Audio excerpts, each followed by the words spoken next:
This is a production of the Must-See TV Broadcast Network, like ShareJoin, and follow us for all the latest updates. Like what you see, then throw those stars and show your support. And don't be shy, subscribe to the Caveman. He won't bite, and if you're watching us right now on YouTube, then you already know what to do. Smash that like and subscribe button. Even one view can prevent one puppy from being shaven. A big fist pump goes to Donna, AI, and Music Mint for the incredible music that is in this episode. All rights belong to Christopher Michael Egerhus, aka the Caveman. So if he's ready, and if you're ready, then let's kick this show off. Growl, growl.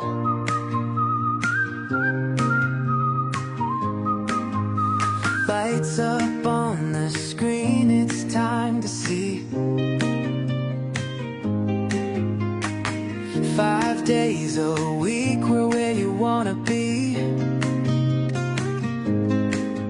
Exclusive shows and reels, we got the vibe. Tune into the network, hop on Facebook Live. Riding with the stars in our unique groove. Laughter twists and turns within every move. Must-see TV's the place to catch it all. Epic moments, big and small, give us a call. Oh, you know it's must-see TV, come alive. Every day we light the way on Facebook Live. Catch the magic, hear the roar, feel the beat. Must-see TV, the place where worlds meet.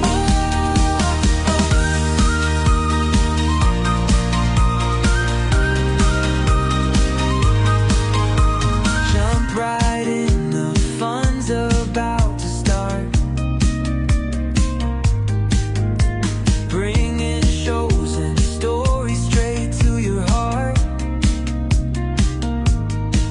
With every post and every share, we're free. Gotta get that fix of must-see TV.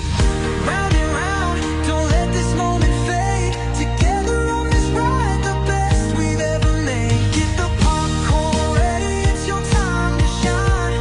Must-see TV will keep you feeling oh, you know it's must-see TV, come alive.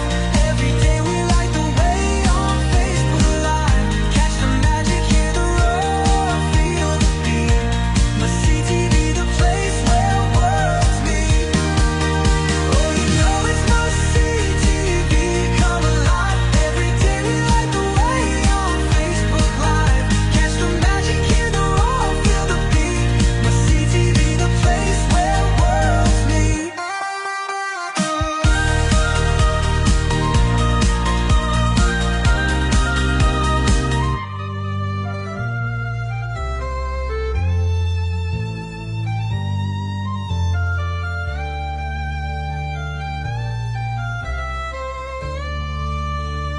Footsteps pounding on ancient stone, through the worlds where seeds are sown, twisting myths in the ether's gale.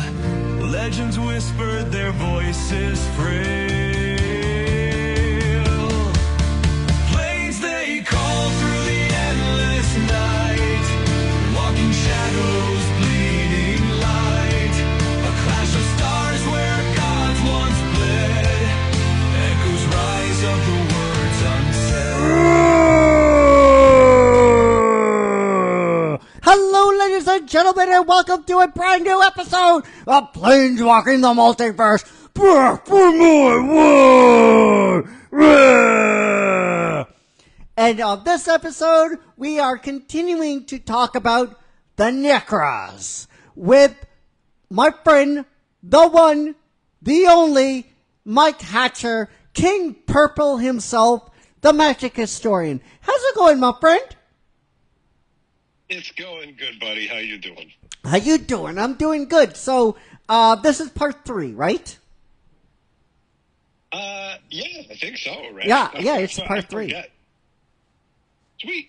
All right. So I didn't know what installment it was, but I knew we were talking about different Necron units, basically, right? Yes. Like different characters and stuff. So obviously, the most interesting out of everything we've talked about with the Necrons, as far as I'm concerned, are the Star Gods, right? Yeah, yes. And the Kirtan, or as I called them, the Satan in Yes. the first episode.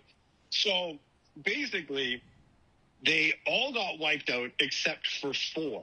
So we're going to go over those 4 different Star Gods, and then we're going to talk about some of the different Necron units. Specifically, there's a couple that are outside the norm, and it makes them a little more interesting than your regular everyday Necrons. So starting out, we've got Azagorod the Nightbringer, which is the first of the Star Gods that we're going to talk about. He's the god of death, darkness, and destruction. And basically, he feasts upon pain and anguish of entire species. Like the Star Gods started out just eating solar energy from stars. But once they gained physical form, they started to gain a taste for different concepts that were more connected to the reality realms, the mortal realms, if you will. So it went from let's eat star essence to let's feast on the pain and anguish of entire species, which is absolutely wild. That is sick. Yeah, and there's a level of arrogance that comes along with it as well, because Azagorod has essentially insinuated himself into every race's concept of mortality. And so he's essentially the embodiment of death to everything but orcs, because orcs are ridiculous and they live in their own separate reality where what they believe is how it goes, and they're not afraid of death. So, the whole concept doesn't really transmit to them. But Right. he looks the part. He looks like a towering cloaked figure. He's got like the big phase sight, so he comes across like the Grim Reaper. It's the Right, idea yes. supposed to be that our concept of the Grim Reaper basically spawns from this guy insinuating himself into all of existence's thoughts concerning death. So he basically went around in that form, just slaughtering endlessly. And the only thing that stopped him was when the Necrons basically said, hey, look, we'll serve you forever. We'll do whatever you want. We'll just be your slaves. Yeah, that'd be And cool. then- Be cool. Don't worry. Yeah. But even then, it basically is the followers, its servants, their minds broke under the weight of the bloodthirstiness of the Nightbringer. And so they eventually ended up just going crazy from it, right? Right. Which I feel like it's a very recurring theme in 40K, is just dealing with like things that are so insane they literally break your brain. Right. So this Azagorod, the Nightbringer, is the one that's actually responsible for the death of most of the Star Gods, or at least initiating the initial conflict between the Star Gods that led to them fighting and devouring each other. Right. So that's the first one. That's the Nightbringer. Then we've got Mephitron, Mephitron the Deceiver, or the Messenger, depending on who you ask. So the Deceiver is essentially the Star God of trickery. This responsible for multiple things. We just talked about the Nightbringer starting the war between the Star Gods. Well, the Deceiver is the one who tricked them into it, after most likely themselves being tricked by the Laughing Gods. The Laughing God, not Laughing Gods. Right. So that's but ultimately the biggest deception would be tricking the Necrons into giving up their humanity, right? Right. So the Deceiver totally He's shunned kind of like the other Loki. Star Gods. He's kind of like Loki, right? Kind of like Loki, yeah. Like absolutely a fair parallel. The Deceiver does have that high-level god tier charisma. Isn't trusted by the Necrons, right? Like, not Right. all the Necrons. Some of them obviously were swayed because the Star God is powerful and convincing. And so the Necrons that weren't really swayed by what the Deceiver was trying to convince them of, like, oh, you know what, we don't actually want to be turned into machines. And the Deceiver was basically, okay, I'm just going to have the ones who do believe in me, the faithful, just grab you and we're going to forcefully transform you. Right. So basically was responsible for the Necrons becoming the Necrons, and also secretly was off actually trying to create other different races of Necrons as well. So the Deceiver was out there getting into all kinds of stuff, but apparently didn't succeed in creating other Necrons. So after that, we've got Magladroth, and that's the Void Dragon, who might be the machine god. There's a That's not dragon? 100% clear. That is sick. Yeah, the Star God, the Void Dragon Star God, is the god of oblivion and devastation, right? Right. So he can appear in a dragon. He can appear as a cloud of dark light, and he's actually. I got it. A cloud of dark light. You say? You know that reminds me of the Ryan Reynolds Green Lantern movie. The big cloud at the end. That wasn't the big cloud villain. That's what it was. It was just the evil dragon star god. That's what it was. I mean, honestly, I don't remember the end of it was a Green big Lantern, cloud. So. It was a big All right. like cloud in Fantastic Four, Rise of Silver Surfer. Like at the end, enemies are just like it's a big face in the cloud. Yeah, it's a big yeah. or whatever. But that's what it was. It was the star god coming through. Yeah, exactly. He's just coming down to visit Earth, man. Yeah. So, once the Nightbringer was the most powerful of all the star gods when the Nightbringer had his sight. Once he lost his sight, then the Void Dragon actually moves up the power rankings and is technically the most powerful of the star gods. The Void Dragon can create like invincible warriors that can channel lightning. Right. And also is just a master of new technology. Right. So they're known as maybe the Dragon of Mars. And I'm not 100% sure about all of this because this might be conflicting lore based on different editions of Warhammer. Yes. But There's a lot of additions. It did say that the Void Dragon was defeated by the Emperor of Mankind in his early days before he became the Emperor of Mankind, who basically trapped him on Mars. And right. That's why he's there. So it's not 100% clear. Anyways, he's been like the other star gods. They were fractured into shards, and his shard body is funky because it's in some kind of quantum flux. There's so much randomness with these star gods. Yes. There's the fourth one is Saranoga, which is the outsider. This one has the least known about it, so it's the most mysterious. And it joined in on eating the other star gods, but fragments of those star gods remained in its mind and drove it insane.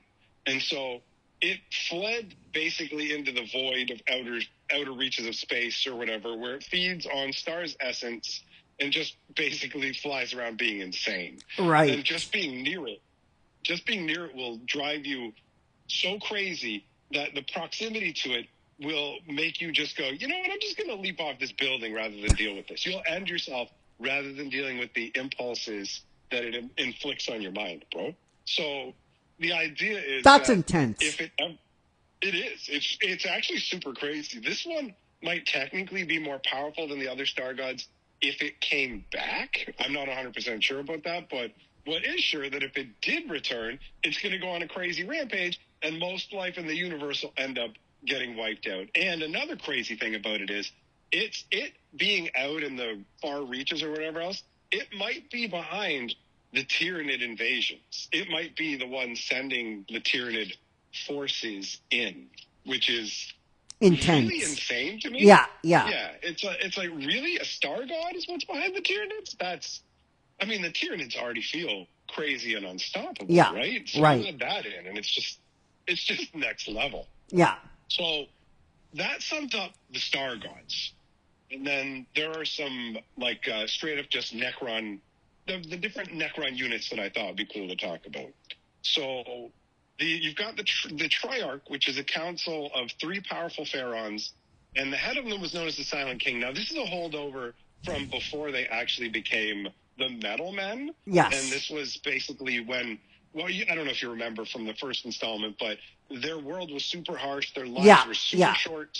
So the idea was they would just have like 3 leaders at the same time because people were going to die. You keep cycling through them. But whoever was the top of those 3 leaders was known as the Silent King. And he never actually spoke to the people. The other 2, like as part of the Triarch, would speak for him. They were the voice of the Silent King, which I thought was really cool. And the Silent King concept held through even when they became Necrons. Basically the final Necron king is known as the Silent King, right? So right. I definitely find that to be just an enjoyable concept. And then you've got the Necron Praetorians, which were the judges, and they enforced the law. Their role was to maintain the cohesion of Necron society based on tradition. So it was like everything needs to stay within what's considered proper, and they actually had the ability to step outside of the law, and they didn't have to follow normal processes. If there was some powerful lord, they're like Section 31, correct? Akin to that. What's Section 31? Star Trek. It's like the CIA or FBI. They can go. They can like step outside of the law if need be. Yeah, exactly. So like their goal and job is to uphold the Necron dynasty, and ultimately they ended up failing in that, right? Because the Necrons almost got completely wiped out at one point, and they were losing terribly. So there's a number of different things that led to them going, we're not going to join the Blessed Sleep because we have failed. Yeah. So they actually stayed awake. And when you're dealing with them in battle, they have these crazy Triarch stalkers, which are giant metal spider constructs. And they're so powerful. They're designed to like hunt tanks and stuff. They're super maneuverable, use them in hit and run tactics. They've got fusion heat rays that you can either use directly, where you can just blast a hole through something, or you can disperse it into scorching plasma clouds, which will just cook entire crews in one go. Jesus. It's wild. Yeah. And they're like, because they're higher level Necrons, they can basically override and control nearby Necron units, so it can coordinate the firepower of multiple units to hit the exact same point at the exact same time. Mm-hmm. And then they also have quantum shielding, which is a shield that only exists at the actual moment of contact with the enemy fire attack, whatever it is. So there's nothing there, and at the exact moment that the attack would be deflected, the quantum shield comes into existence. So these guys are That's hitting sick, one, right? dude. So that That's dope. Yeah, I know, it's really neat. And they have like twin-linked cannons, a particle shredder, which fires minuscule particles of antimatter. And whenever one of those particles of antimatter comes into contact with actual matter, it detonates. Jesus. So, yeah, pretty wild tech they've got. And then speaking of tech, you've got the Cryptex, which are the kind of like the engineers, technologists of the Necron. Right. So if you want to look at it from like a gameplay perspective, they have a similar power set to Psychers, but instead of having actual psychic powers, they just use incredibly advanced technology, right? Right. So it looks equivalent to magic because they can manipulate singularities. They can transmute things on the atomic level, turn foes into liquid adamantium, burn the air, casually toss lightning bolts. So it seems like full-on magic, but it's all done through technology, right? That's then cool. It is. It's really cool. And then we got a couple of variants of Necrons that are like deviants. They are not the norm. They're problems. They're not expected, and they're not desired.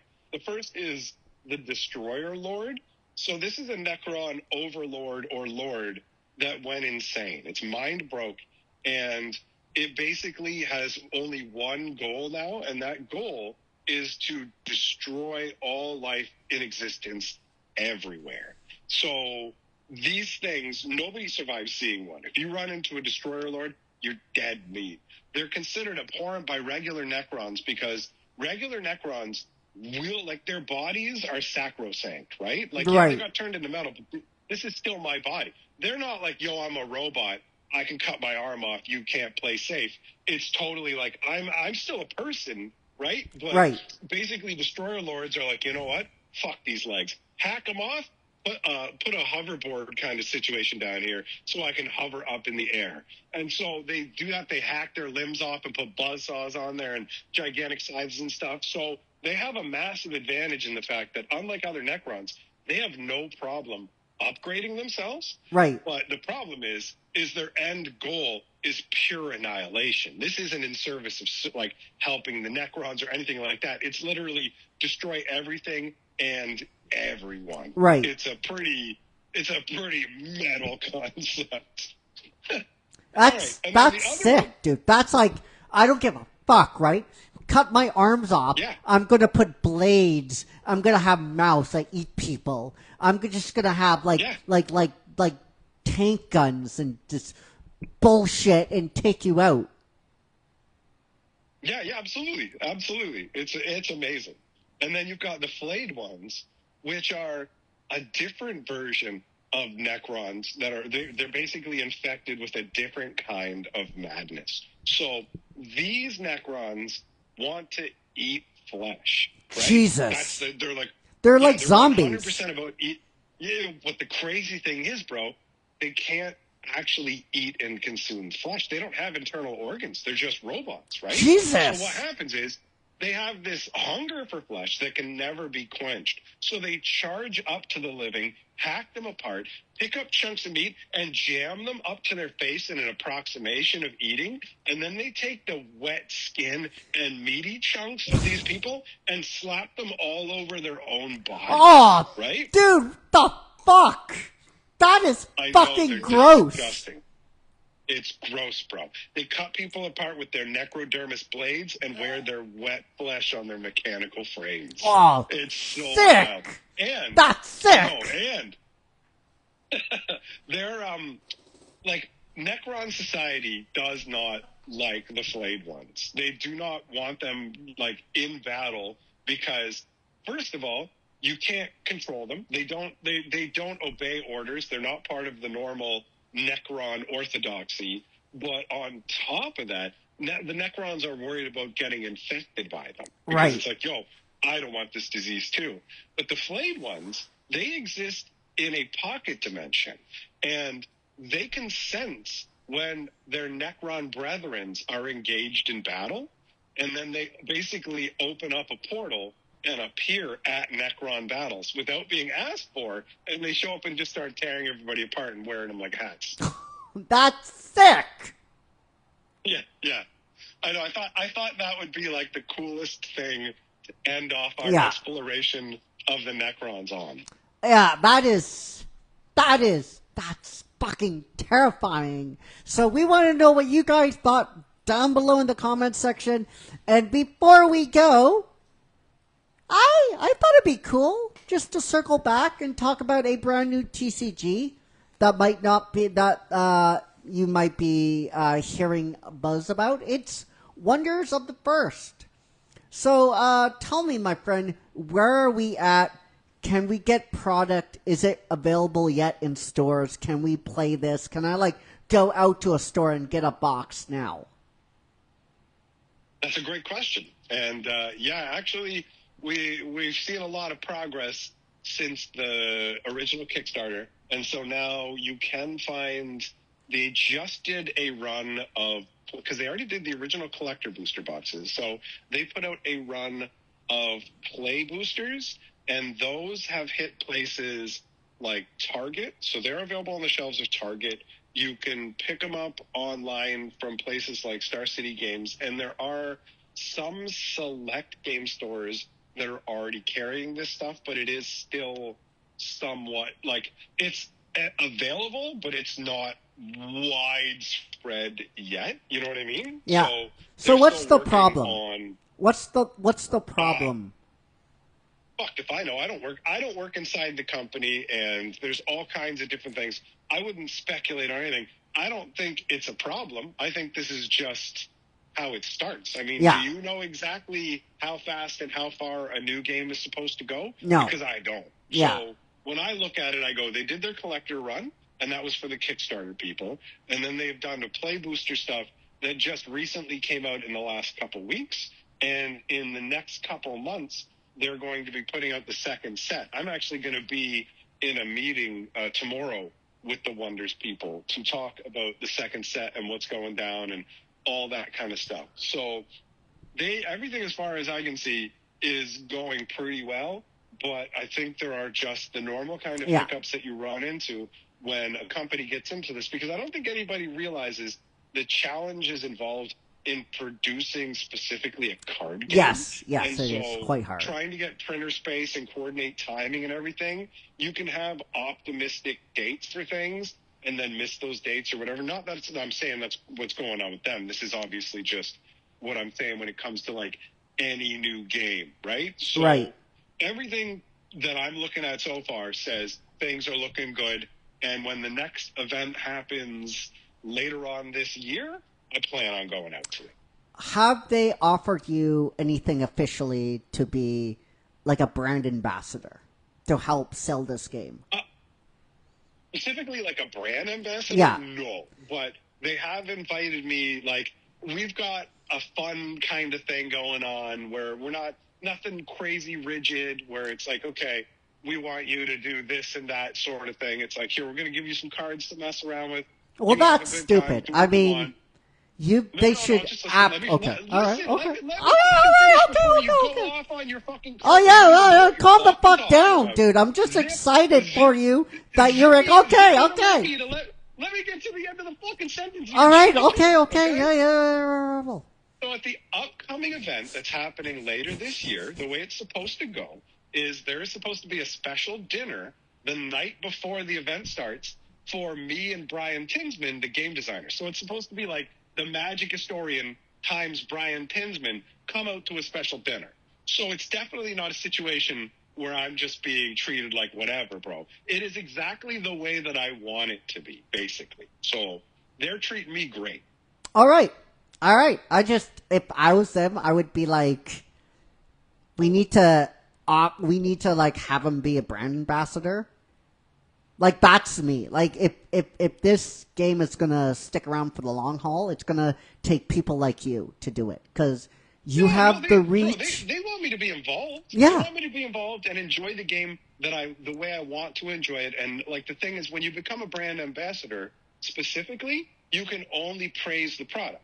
Right. You can only say good things, and that restricts my ability to be clear and free about what I'm saying. Like, if there's problems, I can't say there's problems. So that's correct. Yeah, that's right. I want to be like a brand ambassador. I like this relationship where it's like, let's all have fun together. You know what I mean? Right. So yes. It's perfect, and I appreciate the level of enthusiasm you have, and that you want me to be getting like taken care of or whatever. But for real, if they're going to bring me out and be like, well, have a special dinner and shit, we have to see if that's going to happen, right? You never know. You never know how things are going to go. But that would be really cool, right? Right. So, yeah. I'm having a good time with it. All right.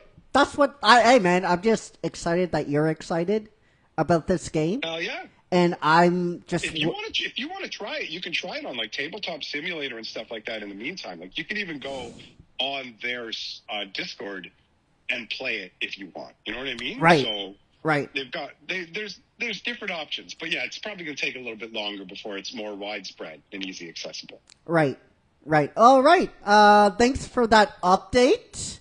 I can't wait till this. I get some physical cards and see what this game is really all about. That's kind of like what I want. Just I just need to feel the actual cardboard in my hands, right? I feel you. Until you have the cards in hand, it's all just theoretical. Once you're holding them, you're like, okay, I get it now. Yeah.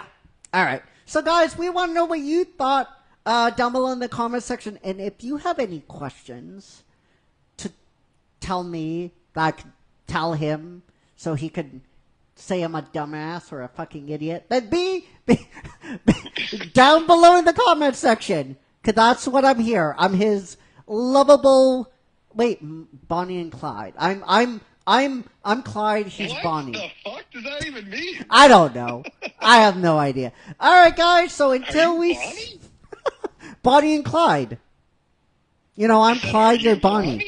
I'm Clyde. You're I Bonnie. don't think so. I think so. I mean, I am a Bonnie lad, but Yeah. come on, man. Yeah. Okay. Okay. That's fair. That's fair. You're probably more equivalent to like Batman and Robin. I'm Batman. You're Robin. So that's fair.